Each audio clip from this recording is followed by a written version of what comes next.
Hello everyone, this is Don Bain, the Gadget Professor, coming to you live and in color from our Scottsdale, Arizona studio. Welcome everyone. I have a story that you're not going to believe. It's about an iPhone 6, a brand new iPhone catching on fire, and I'm not just going to do a report about it. I have the actual gentleman here in the studio with us that it happened to. Stay tuned. He's got the toys. He's got showmanship. And he's got sex appeal. Ladies and gentlemen, from the great Southwest, here's the guru of gadgets, the dapper and dashing Don Bain, the Gadget Professor. Gadget Professor. Well, hello everyone, it's Don Bain, the Gadget Professor, coming to you live and in color from our Scottsdale, Arizona studio. And you're wondering, who's this gentleman next to me? Well, it's Mr. Philip Lecter. How you doing, Philip? Good, Don. Good to be here. And Philip has a true and amazing, frightening story that he's going to tell you. And the Gadget Professor just doesn't bring you the information. We bring you the people that it actually has happened to. And Philip, I'm gonna compress this, but you'll tell the story. But essentially, you were on a rickshaw ride, if you will, and we have a picture here that you'll see. We'll actually superimpose this over me. And this rickshaw, you were in a ride on the rickshaw in Tucson to a game, correct? Correct. And then essentially, you'll tell the details, but his iPhone 6 caught on fire and actually gave you second-degree burns. Yeah, absolutely. Okay, Don. so why don't you tell us what happened, Philip? And this is an amazing story, and it's a true story. Well, Don, thank you, buddy. And I tell you what, I am just a big fan. I just have been watching your show forever. So it's really surreal for me to be on this right now with you. It's our pleasure. You know, and I will tell you that I never really expected that my 15 minutes of fame, if you will, would be related to having a fire in my pants. I don't even know how to begin with this story other than just kind of sharing what actually happened. And, you know, we were down at U of A. My oldest son is there. And we were there for a family weekend, and we were going to the U of A football game, and we were going from the parking garage to a tailgating area, and we caught a pedicab, a rickshaw, right? You know, the little bicycle that drives through. And this was recently? This was October 11th. Okay, yeah. October 11th. So 2 weeks ago about. And so there we were down there, and we're just driving down, and the bicyclist is going, and there's 6 of us in a party, so we're in 2 rickshaws. And all of a sudden, the bicyclist actually hit a groove, a trolley track in the road. Right. And as you know what happens when you hit a groove with a tire, kind of wobbles, and then he tipped over. Well, as he tipped over, that forced our little cabbie to tip over. And so I was on the left-hand side, my wife was in the middle, my 7-year-old son was next to us. That's pretty scary unto itself. It was. And luckily we weren't going very fast. Right. I mean, we were just going down the street. So we tipped, and we didn't flip all the way over. It didn't throw us all the way out. And being that it tipped to the left where I was sitting, you know, I took that step out with one leg. And, sure. and as the momentum was carrying me forward, my leg hit the bar in front of that rickshaw. Right. There's a placement bar on that rickshaw that actually pulls down above your lap to keep you secure in case you hit a bump and you go up. This bar actually holds you in place. Right. Okay. And so here we were. I was looking around, you know, to make sure that everybody was okay, that my 7-year-old was good, my wife was good, and everything was fine. But then I realized something was off, and I all of a sudden I felt my leg burning. I didn't know why. I looked down and there was smoke coming out. And then all of a sudden there was fire. So I laid down just like you've always been taught. Yeah, sure. Stop, drop, and roll. I laid down. Did you have any idea what was going on at that point? I had no idea. In fact, I started looking at the rickshaw, and I'm like, what could have caught me on fire? Right. Right? Because there was nothing there. I mean, it wasn't sparks. I mean, we didn't hit. I didn't skid across the ground. And then it dawned on me it was coming out of my pocket. And I realized that that's where I carry my phone. And, you know, for 7 years, I've had an Apple iPhone. That's a long time. You know, and I've had, you know, the different degrees, and I've always carried it the exact same way. I've always carried it in my right pocket. Right. You know, I've always done it that way. And in fact, I've always done it in a way that I did it to protect the phone. I would always have a case on the phone, and I would always have the case. As anybody would do. I mean, that's the way it's done. That's what cases are designed for. Absolutely. Is to protect the actual device. So the case was on the phone, and you kind of tipped over, and when you got up, the metal bar hit your pocket, and the next thing you know, you're literally on fire. I'm literally on fire. And by the, you know, so I dropped, and the moment it hit me, I reached my hand in my pocket and I took the phone out. And at that same time, a bystander who was walking down the street from us actually had a cup of water and threw it on my leg, put any of the remaining flames out. Wow. And then obviously from there, it was just kind of this whole scattering. You know, my wife was freaking out. You know, so it son, actually burned through your pants and gave you second-degree burns on your thigh. It did. It burned through my pocket. It burned through my boxers, and then second-degree burns. And in fact, you know, you can actually see on the blog, you can actually see my leg, you can see my boxers, you can see my pants, you can see the whole thing right there. We actually have this, if we can bring up Phil Lecter's blog, the story is actually recounted by Philip, and you can actually look on his blog, which we'll get to in a minute. But there you'll see a picture of the actual rickshaw and you know, a facsimile thereof, and actually you'll see a little video that shows what they did after the phone was still on fire. They actually had to throw ice on it to stop it from burning, and that's a pretty scary story. So it was actually hot enough. The battery, as I'm understanding it, shorted out because it hit in an odd way, but just the exact correct way, and bent the phone.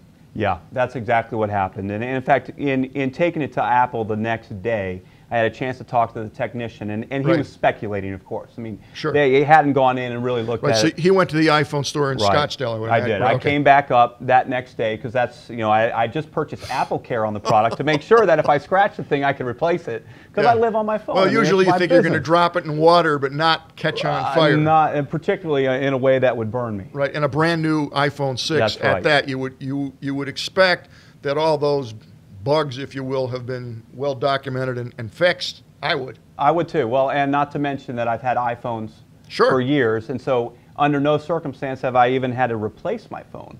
I've always taken extremely, really good care of it. I've always had it in a case. I've never dropped it. I've never broken the glass. I've never done any of that before in 6 years. And then here it is in my pocket where I think it's going to be one of the safest places. And it bent and it The thing that's odd to me, and I guess not odd, but you had the case. Was it this type of case? It was exactly this. It was exactly this type of case. Okay. An Apple produced case. I bought it directly from Apple. Okay. The same time I'd bought Apple Care. Sure. So where did it hit? Yeah. So on the phone, where it was, as it was sitting in my pocket like this, the bar hit right about center, which created 2 creases, you know, in the phone itself. So it bent, you know, almost. So it basically bent in thirds, if you will. Really? Right, because it had the crease, you know, the crease on this side, the crease on this side, and what the Apple technician speculated was that because of the double crease or the double bend in it, that's what stressed the battery to a point of something obviously shorted across the terminals, and these lithium batteries have enough current and voltage to actually heat up, spark, and create a fire, which is what happened. Absolutely. So did you go to the hospital? Yeah. So I got, you know, they gave me antibiotics, some pain meds. It's significant enough. In fact, I'll say. I mean, it's scary. It is. It's scary. It was a pretty traumatic experience, and you know. I make light of it at this point, but in all candor, if this was my son, who by the way is an Apple user, right? He has his own iPad. You know, he plays with my phone on a regular basis. If he was riding down the street on his bike, fell and it hit the handlebars, and he couldn't get it out of his pocket. I mean, I was fortunate enough that the case was actually up, and I was able to pull it out so I didn't burn myself. You were fortunate there were people there that were astute enough to say, "Oh my God, this guy's on fire," and throw water on you. That was very helpful another minute or two or whatever. I mean, you could have really not that you weren't seriously injured, but it could have been worse than it was. Right. So I'm curious. You brought it back to the Apple store. You had Apple Care. They immediately replaced the phone. They did. I'm hoping. Yep. Okay. And what about from Apple itself? Have you heard from them? Have they contacted you or anything? You know, I was really surprised and a little disappointed, to be candid. At the store, the manager came out, the lead technician. They took the phone. They actually put it in their own fireproof safe that night before they shipped it out because they were concerned that there could still be some sort of challenge. Yeah. And so they took it. They placed it, and they said, "Listen, we are escalating this to Apple. You will hear from somebody from our corporate office." Well, that was on the 12th of October. So I'm still sitting here. It's the 24th of October, so it's 12 days So ago, and you haven't heard a word. Not a word. I called the store a week later, nothing. In fact, they said, I'll get back to you, let me check into it. They didn't call me back. I called the same manager, left a message for them the next day, and I have not yet heard a return call. I'm surprised and a little shocked, and actually I'm disappointed because I understand that they downplay these things and they happen rarely, but here's a situation where it actually happened. Here's a gentleman who was minding his own business, not doing anything abusive to the phone, not trying to catch it on fire, with his wife and his son in a rickshaw, and accidents happen, but I would never expect the phone to catch on fire while it was in the case. So obviously there's some type of design element in there that is lacking, that maybe there could have been a fuse or a bimetallic strip that when it heated up it would disconnect so that you wouldn't have, I don't know the insides of it, but pretty frightening story, and I'm shocked that no one from Apple has got back to you. I hope that they do, and if they do, would you let us know? Because of course. I'm just shocked, to be honest with you. So there you have it, folks. It's a true story, and you heard it firsthand here on the Gadget Professor Show. But actually, there's a lot more to this story that I'm pleased to present to you because Philip, in his own right, is a very accomplished individual, and has a fascinating blog, and actually has a fascinating service that you offer to people. And I'd love to hear about it. And I think our audience would love to hear about what you do. Well, thanks, It's kind of neat.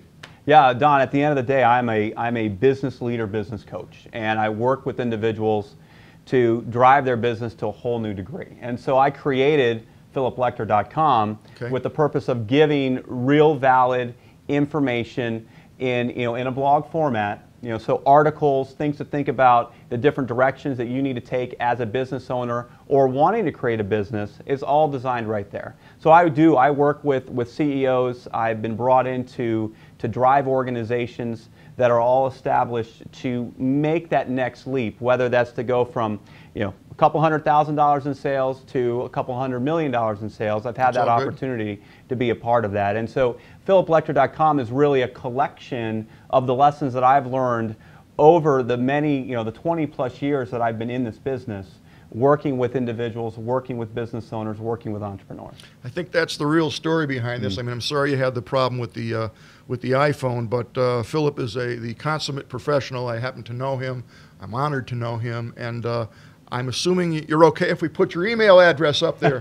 People want to contact you? Absolutely, would love it, Don, and I appreciate that. Okay, well, there you go, and there's Philip's email address, and believe me, if you need any consulting or any help with your business, take it from me. Philip is an absolute expert, a professional, and just a heck of a nice guy in general. So I think it's important that we at least heard the story firsthand as to what happened, how did his iPhone 6 catch on fire, and how dangerous it actually was. And unfortunately, no response yet. It's been 12 days from Apple itself, but it was a scary story. But to go beyond that, I think we got a great human being here and a very professional gentleman, and I think it's important that you know what he does. And it's a pleasure to know you, Philip, and Thanks, thank you so much for coming on the Gadget Professor Show. You better believe it. We'll see you soon. Thank you. Thank you. Stay tuned, folks. We'll be right back. Well, hello, everybody. Welcome. I think you found that story fascinating. I know I did.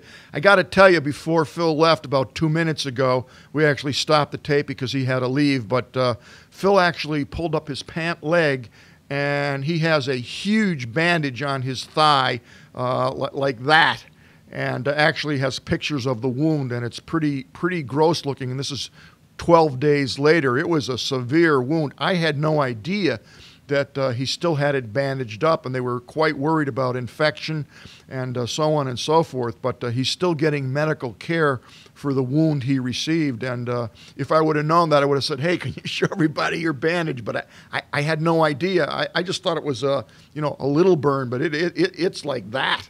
It's huge. So, man, he's a lucky guy, and that's a heck of a story. And, it's weird because he's definitely not lying. There were multiple people there. There were actually people who had, fortunately, the presence of mind to throw a water bottle on him, to empty the water bottle on him to put the fire out, and the phone was still smoking. I mean, it was red hot. So you would think that Apple would immediately acknowledge that, Apple headquarters, if you will, and at least contact the gentleman and apologize. And I don't know. You could spin this both ways. One way is brushing it under the rug, which seems to be the case. It's just my opinion. But, if I were Apple, I would say, hey, how old's your kid? 8, 9, does he need a MacBook Pro? I'm sorry for your troubles. Here's an iPad Mini, an iPad Maxi, whatever. I mean, something. But hopefully they'll come around and do that, because if they did, Philip's a nice guy. He would promote the product. And, I mean, you would expect something.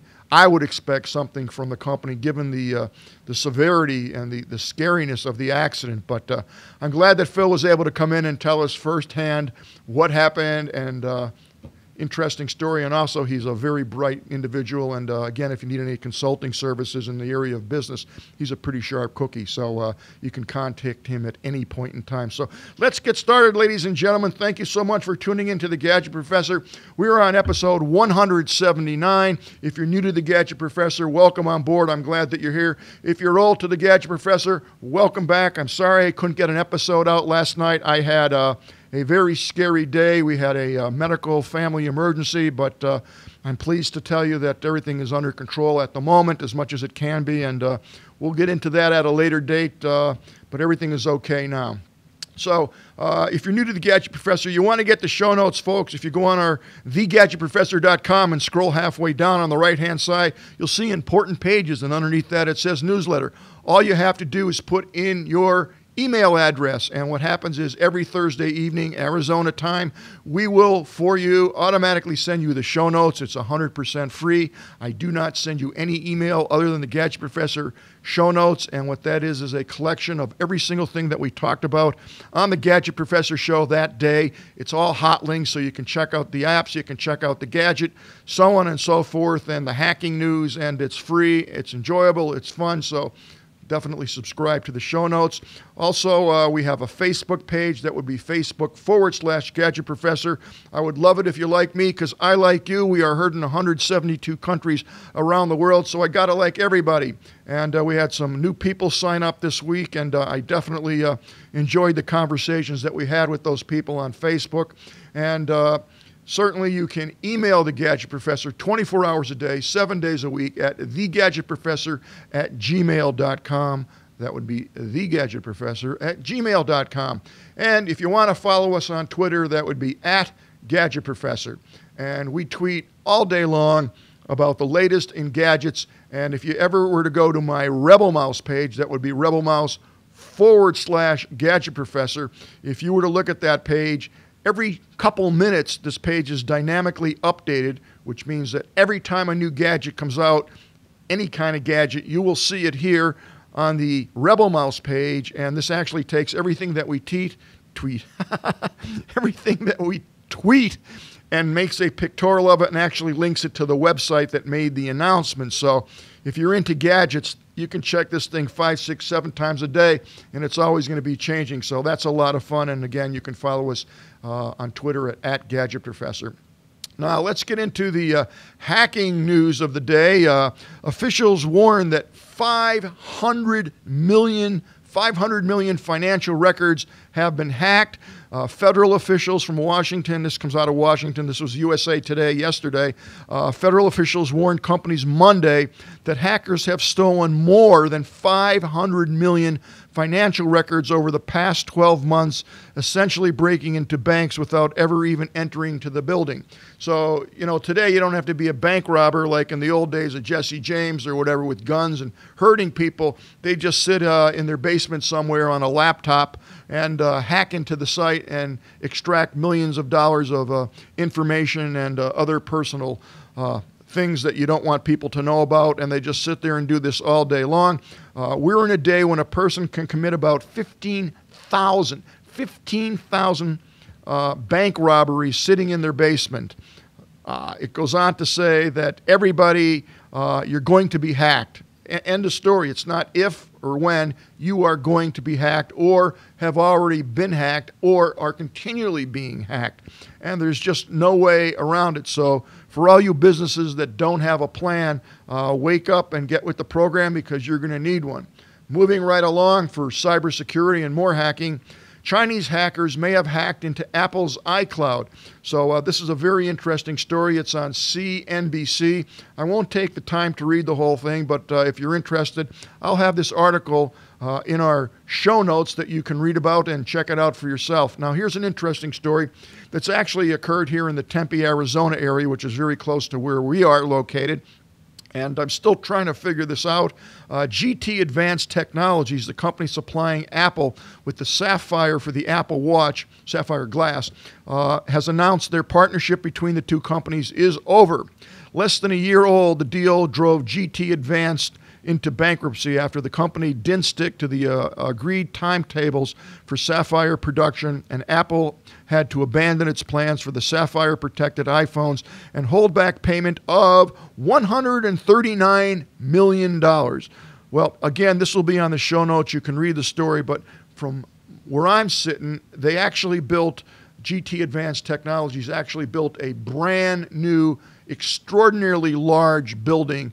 I don't know how many square feet it was, but the latest deal between the two companies makes GT Advanced shut down its two factories in Mesa, Arizona, which is the one I'm talking about, and one in Salem, Massachusetts. I have no knowledge of that one, but the one here in Mesa, the company will sell its Sapphire furnaces and try to repay $439 million that Apple gave it in advance. As a result of the shutdown, approximately 650 Mesa employees have been laid off. And in the front page of yesterday's Arizona Republic, there were people who went to work one day and then were fired. So to me, how can you build a plant, a monstrous plant? I'm talking about the size of 3 or 4 like Costco's, if you will. How can you build a plant, equip it with all the mechanisms and technology that you need to perform the service, hire all the people, and then go bankrupt the first day they open? Something's wrong somewhere. It's an incredible story. There's more to this than meets the eye. What it is, I don't know. But if you want to read something that's interesting, you'll probably be hearing more about, I'm sure, at one point in time. This is a great article to read. Well, let's go into some interesting apps. I have not tried this app myself, but it's kind of neat. Okay, this is ValueMyStuff.com. And what this will do is it will give you expert appraisals within 48 hours for $10. So if you have an old painting or an old piece of furniture, whatever the case may be, you can auction my stuff, you can exhibit your stuff, you can value my stuff, and there's other things that you can do. So if you ever had something and were curious as to what it's worth, you actually can have this appraised supposedly professionally, and I'm sure it is, and kind of a neat site. So maybe worth, if you have something in your attic or have had something for a while and have no idea what it's worth, might be interesting to spend the $10 and they'll send you the appraisal. So check that out. Now, I had a question this week, and it took me a while to try to understand what the gentleman was asking, but essentially he was asking me, he has a new router and there's a bunch of security encryption formats that he can select. What one should he select? He's not sure. Well, I'll just make this easy. There is an article here that I'll post on the show notes, but go with number 4, WPA2-PSKAES. That should be sufficient. That's an advanced type of an encryption, and if you use that, you won't have any problems, or you could use the TKIP, which is even more advanced, but I would recommend the WPA-PSKAES, and that will keep you secure, and that's the one you want to use. You don't want to use the WEP, and you certainly don't want to not use anything. You want some encryption. Now, rolling right along, here's an interesting article for you, and there's some apps attached to this that will give you the 3 secrets of getting the lowest airfare online. I will post this on the show notes, and they also tell you what days are the best days to pick an airfare. And oddly enough, I thought it was Tuesday, but it happens to be Sunday. At least right now, it happens to be Sunday. That's the day that's the best to choose your airfares. But this gives you 3 things that you should know about. 1, the best places to look. And one of the sites they mention is a site called Matrix. Another one is Airfare Watchdog. And you can read the article and find out that information for yourself. They also mention in number 2 that you should buy your tickets at the right time of the day, of the week rather, which in this case is Sunday. And last but not least, they tell you to keep watching the prices, and they actually tell you websites that will actually watch the prices for you and notify you. So I think this is a pretty good tip. This was in USA Today, and it's a very helpful article. I actually had printed it out, and I bookmarked both those, actually 3 of those websites. Now, here's a neat website for you. It's called speedtrap.org, and this is the National Speed Trap Exchange.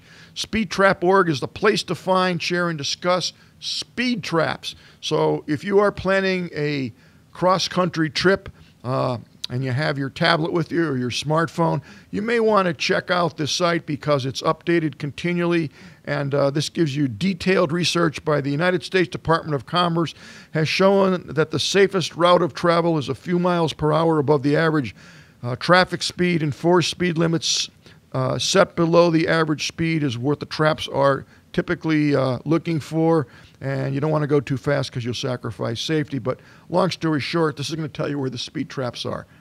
Interesting. Now, here's something I'm sure you have needed at one point in time.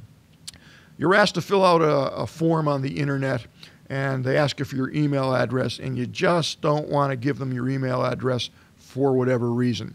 Well, this is called Mail Drop, and this will essentially save you from spam. So if you're filling out that form or requesting a sample of whatever it may be, you're potentially giving them your email address that may end up in giving you a lot of spam, and also that email address being sold to other people or distributed and getting all kinds of stuff that you don't want in any way, shape, or form. So make up your own email address, and there's no sign-up required. Mail Drop is free to anyone to use it whenever you need a quick, disposable email address, and it tells you all the things it will do. It's a no-brainer. It's a no-brainer, so check that out. And last but not least, before we get to the gadget of the day, Black Friday is around the corner, folks, and I think the best site out there is Black Friday 2014. It's called bfads.net, and it's a site that I've been using for years, and it tells you all the deals that are coming up or upcoming for Black Friday so you can plan your route. And there are already quite a few stores that have actually posted things that will be on sale for Black Friday. So you can subscribe to this. I've been subscribing to this for years. It's totally free, and basically every day or every day that a new company has posted what is available for Black Friday, this will alert you to that so you can kind of get a game plan if you're one of those people who likes to get up early in the morning or stay awake late at night and go shopping on Black Friday. Now, last Black Friday, actually 2 years ago Black Friday, yours truly, the Gadget Professor, actually got this Droid Galaxy S3 for 99 cents. That was a great deal, and I didn't have to stand in line too long. And I am getting very close, maybe even today, to trading this Galaxy S3 in, believe it or not, for a brand new iPhone 6. I'm ready to go on to the dark side and try it. And we'll talk about that at a later date. I have a couple gadgets already that people have sent me that go along as an accessory to the iPhone 6. So we'll take a look at those in the upcoming weeks. But I'll tell you what one of the game changers for me was why to switch from the Droid, which I've had for years and years and years, is, I hate to say it, but it's FaceTime. Once I had my little granddaughter, and my daughter has an iPhone, and she buzzes me, and there's my little granddaughter, Sienna, smiling. Hi, Papa. That was it, man. That was it. And, you know, I do have an iPhone. I'm sorry, an iPad mini, and I use this all the time, and I'll tell you, FaceTime is just a real winner for me, and I love seeing the grandkids on it. So now let's go to the gadget of the day. Without further ado, we are going to go to camera 2, and here you will see the gadget of the day. It is called Tab Lift. Tab Lift. And I know this looks pretty strange in the box, but this is a really, really cool gadget. So let's go back to camera 1 and take a peek at this. So inside the box, you're going to see this contraption, if you will. And I know you're wondering, what is the Gadget Professor doing? Has he lost his mind? Not yet. I'm on the way, but not yet. So this is a stand, long and the short, for your tablet. Doesn't matter what kind of tablet you have. Doesn't matter whether it's a 10-inch or smaller. So you open up the box, and it's one piece, and this is what's inside of it. So how does it work? It's really very simple. There are 4 legs, which you can see here. Oops, sorry about that. Let's get this up here. So there's 4 legs, and you basically bend these out, and you spread them apart as far as you want. And what is going to happen is this is actually, let me adjust this mic here for you. There we go. This is actually going to lay on your stomach while you're in bed. So if we go back to the picture on camera 2, you'll see how that fits over your stomach, and you can spread those out, and then the tablet actually fits in what's called inserts. And I'm going to show you these inserts on camera 2. Let's get a close-up of that. So you can see right here that there are basically 3 slots, one on each end and one in the middle. Now I'm going to call your attention to this elastic with a tab on it, and I'll show you that right now. There it is. So what happens is, it's very clever. This is one of these gadgets that is so simple in design that you wonder why you didn't think of it, and it's really well made. It's not a piece of junk that's going to break. This thing will last probably forever or longer.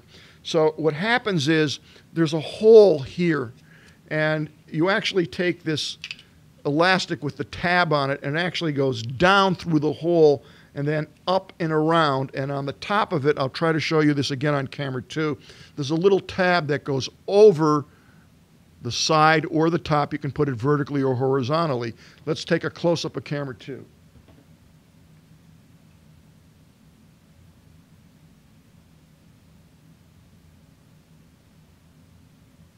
So you can see that little clasp. Now let me show you what it looks like. When I first got it, I said, oh man, I got a case on my iPad, and I don't really feel like taking the case off every time I want to use this at night and then putting the case back on. It's a pain in the neck. But to my pleasure, my surprise, the case actually fit on it fine while it slid into the groove. So, well, let's actually take the case off for the demo, make it just a little bit easier. So depending upon the type of case you have, obviously there's different thicknesses for the case. So in some situations you may have to take the case off, in some situations you don't. But I have 2 different tablets. One has a case, one doesn't. So the one without the case worked. The case that I have here is a little bit bulkier, but it's no problem. So here's your tablet, and it just fits in like so. Or if you want to lean it back like this, or if you want it straight forward like that. I found the middle position was the best. Now what happens is this strap comes down, up, and just very simply clips on the top of the tablet. And you can tip it, and it will not fall, it will not move. It holds it perfectly still. And we'll take a look at the website here, which is called tablift.com, and Mike will bring that up. And this is the actual website, and you can see the lady in bed there with the tablet. And as we scroll down here, you can see the different positions. There's the actual elastic with the clip band on it, and it shows you that there's 3 positions, and it works flawlessly. It really does. So as you look at the website and scroll down, you'll see a video here that's very well done. There's no audio going to come out of here, but this actually shows you the various uses for the tablet. You can even put your smartphone on there if you wanted to. But it works really, really well, and I have just 0 complaints about it. I was a little concerned when I first saw it and figured it's bulky, it's clumsy, but it's really not. It really works well. These legs are quite sturdy. They're well made. You can bend them to any angle that you want. there's definitely an angle that you'll find that will make it very comfortable for you. As you can see, the iPad is it's not going anywhere. It's on there. The only thing that you kind of got to watch, and this is a good thing really, is when you go to release it, there's a lot of tension on this, so you want to make sure that you have one hand on the tablet and the other hand on the actual elastic, and then release it. If you just flick it off, that's going to go flying like a slingshot and may hit you somewhere where you don't want to be hit. But other than that, it's very well made, and I highly recommend it. It's really convenient. I know that a lot of people use their iPhone in bed, and you're holding it up and your head's in the wrong position, and you're trying to tap on whatever it is you want to do, and it's a pain in the neck. This actual tab lift just completely solves that situation, and it's actually pleasurable to watch a movie or read something. So I think you'll enjoy that. And the best place to get that is actually at tablift.com. And if you go to tablift.com and you go to buy one, if you put in the code GADGET, that's GADGET, it has to be all in caps, GADGET, GADGET, all in caps, you will actually get, I believe, a 10% discount. This is only available through the Gadget Professor. Nobody else knows that. If you go to the Gadget Professor page, the Gadget Professor promo page, it will be on that page. So again, just use the code GADGET, GADGET, all in caps, and you will get a 10% discount, and you won't get that anywhere else. The only place you're going to hear about it is right here on the show, Gadget. I definitely think that you will enjoy this. It's a very well-made piece of machinery. It's not going to break, and it does a fantastic job. It's very comfortable to use. And that will wrap it up today, folks, for The Gadget Professor. I hope you enjoyed today's show. I enjoyed bringing it to you. I'll see everybody next week on The Gadget Professor. The Gadget Professor is produced by Don Bain, Multimedia Communications, LLC. If you would like your product reviewed on The Gadget Professor or would like to appear on The Gadget Professor, contact us via email at thegadgetprofessor@gmail.com. The opinions expressed on the program by the host, guests, call-in listeners, or chatters are solely the opinions of the original source who expressed them. And thank you for watching The Gadget Professor.